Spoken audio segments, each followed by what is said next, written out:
গতকাল ছিল ছেলের অন্নপ্রাশন, সেই জন্য এখানে বৃদ্ধি চলছে। আসলে খুব বিজি ছিলাম, একা একা বাজার ঘাট সব কিছুই করতে হয়েছিল, ওদিকে ঠিকঠাক মতো ভিডিও করাও হয়নি। এখানে রান্নার জন্য দুপুরে ছেলেকে খাওয়াবো, সেই রান্নার জন্য কাটাকাটি করে দিচ্ছিল বম্মা। এই যে এখানে ছেলেকে স্নান করাচ্ছিলাম। কীভাবে যে কী করেছিলাম সেদিন তাড়াহুড়োর মধ্যে দিয়ে, তাও আমার বম্মা ওরা গেছিলো দেখে অনেকটা হেল্প হয়েছিল। ছেলে হলুদ কোটা হয়েছিল, হলুদ কোটে ছেলেকে স্নান করিয়ে দিচ্ছিলাম।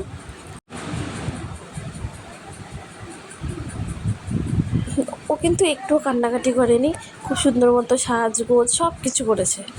খাবার দাবার কোনো সময় কোনো একটু কান্না করেনি, খুব সুন্দর মতোই সব কিছু করেছিল। এই যে সেজে আমার সাথে একটুখানি ভিডিও তুলছিলাম, তারপরে যে জেঠু বম্মার সাথে একটু ফটো তুলছিল। তারপর আমরা বেরিয়ে গেলাম মন্দিরের জন্য। মন্দিরটা বন্ধ হয়ে গেছিলো, আমাদের অনেক লেট হয়ে গেছিলো। একা একা যেহেতু সব দিক সামলানো না, টাইম মতো পৌঁছানোটা হয়নি। তো আমরা বাইরে থেকেই প্রণাম করে নিলাম, প্রণাম করে দক্ষিণা কিছু একটু দিয়ে প্রণাম করিয়ে নিলাম, আমরা যাকেই বললাম করতে। তো ওটা করে নিয়ে আমরা বাড়ি চলে আসলাম। বাড়ি চলে এসে গোপালের প্রসাদে একটু ওকে মুখে দিয়ে দিয়েছিলাম। দেখো সেজে গুজে বসে আছে বরমশাই।